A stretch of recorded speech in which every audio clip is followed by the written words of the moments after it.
বুরুটো 2 বলো vortex chapter 28 release হওয়ার জন্য অফিসিয়ালি আরো 2 দিন বাকি আছে। বাট এর আগে আমরা একটা স্নিক পিক দেখতে পাই একটা চ্যাপ্টারের, যে চ্যাপ্টারটার ভিতরে আমরা দেখি যে এইটা ডেবর হয়ে গেছে, গাছে রূপান্তর হয়েছে এবং কি তার সাথে সাথে হিমাওয়ারি মারা গেছে এবং কি নজিনোকে গ্র্যাব করে প্রচুর পরিমাণে কান্না করতেছে।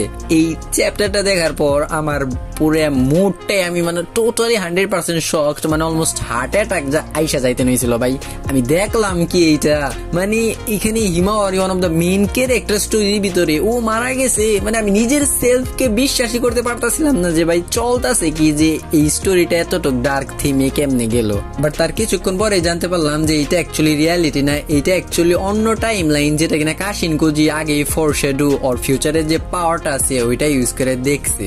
ভাই এরকম যদি হইতো কতই না একটা শকিং একটা মুভমেন্ট হইতো আমাদের জন্য। হোপফুলি আশা করি এরকম যেন কিছু না হয় অ্যাটলিস্ট। সো তোমাদের এই সিনটা, এই প্যানেলটা দেখার পর তোমাদের ফার্স্ট অফ অল রিয়াকশনটা কেমন ছিল চাইলে অবশ্যই আমার সাথে কমেন্টে শেয়ার করে যাইতে পারো।